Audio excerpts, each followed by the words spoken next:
So for our next theater tour, Classic American Cinemas found a wonderful little town in the north central part of Pennsylvania, up in Bradford County, a small town by the name of Canton. Now, Canton has a population of about 2,000 people, and right on Main Street in downtown Canton is where you'll find the Rialto Theatre.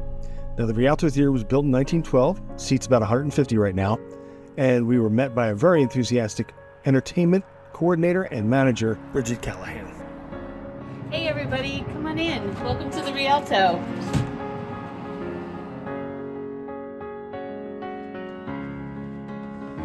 And this is our historic Rialto Theater.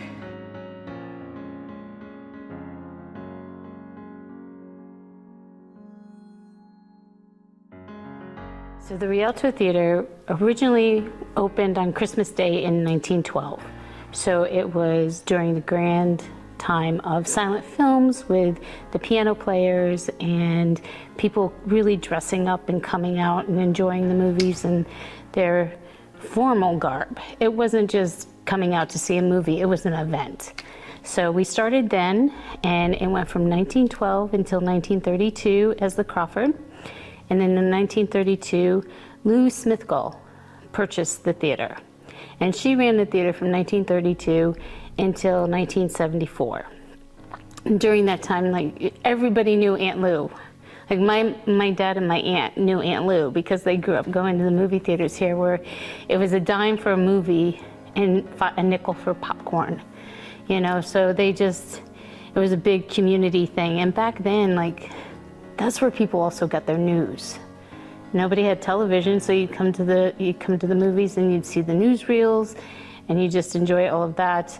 Canton has a tie to the actor Harry Davenport. He was originally from Philadelphia, but he loved to vacation in Canton. He loved the Rialto Theater, and we've had Harry Davenport days here.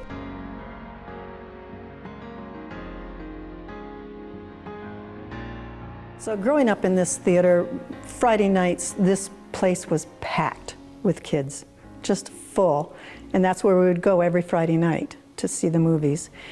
And Aunt Lou always ran a 7 o'clock movie for the kids, so there was always something for the kids, and a different movie at 9 o'clock for the adults. So it was always a busy, happening place all weekend long. So when I first started here, at one of the advisory committee meetings, which the advisory committee, like I said before, is our volunteer committee. So they meet once a month and go over everything.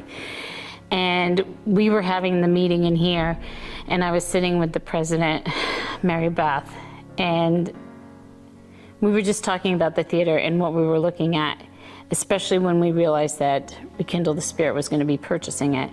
And I had made the comment that I wanted it to be known as the biggest little theater in Pennsylvania, because it looks, you've seen the outside, it looks massive on the outside, and then you walk in and you're in this incredibly intimate little space that's ideal for comedians to do their specials, musicians to do like a pared down, you know, acoustic set. It's the perfect little setting.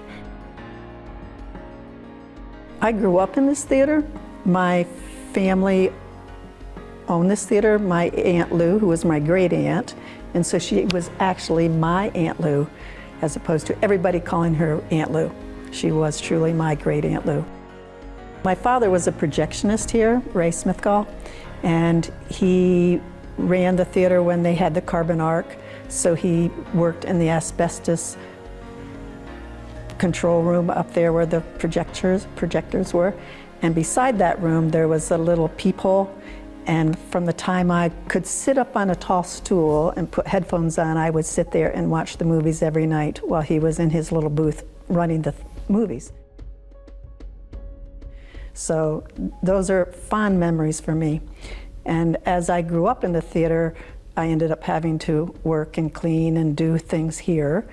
And when I became a teenager, I worked here with my Aunt Lou, and she taught me how to do the bookkeeping and stuff. So she had ledgers, and we have them somewhere, but there's ledgers of all the people that came in here on Friday night and dropped their kids off, and they wouldn't have the money to pay the 5 cents for the ticket.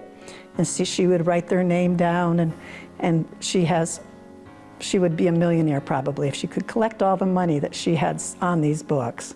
So she was a great lady. Another beautiful feature about the Rialto, the hand-painted murals on all the interior walls. We have 6 of them, and they're all gorgeous. And they were all hand-painted by a gentleman from Canton. His name is Scott Griswold. He was an art teacher.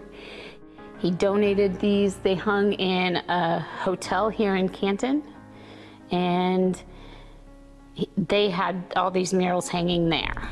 And then when the hotel was sold, the Woods family that owned the hotel put them in storage. And when the theater was getting redone, the Wood family donated it to the theater, and he was here. And when he was here and saw these, he was amazed at how good a shape they're still in, and said they will stay in perfect shape because they've never seen the light of day.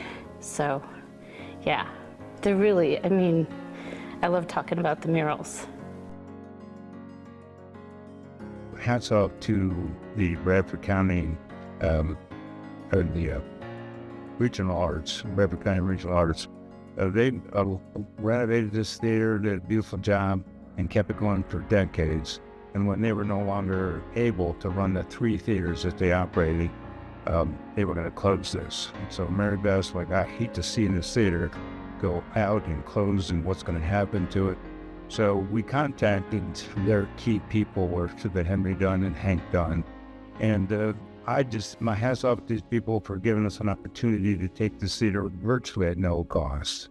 Actually, my first date was here with my now husband, so that's kind of exciting. This is very important to me, to keep this open for my heritage and for the heritage and for the long-term enjoyment of all the people that can come and enjoy this theater like I did. And yes, I have history here. It goes back. My wife, Mary Beth, as she mentioned, something about our first date.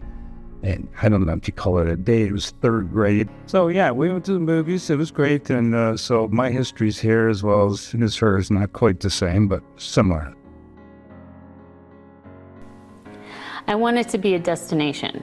I want people outside of the area to realize that we're here, and I want people in the area to see all these amazing opportunities that they might not have an access to see otherwise. It's really important for me, and I think for everybody that works here, that we stick around, because communities are losing things all the time. It's 114 years. This, on some level, this has been here. Whether it had been a church and then it went right back to the theater. So it was just a little brief period of time when it wasn't actually a theater. And it gives so much to the community. I just really want the opportunity for people to see what it is.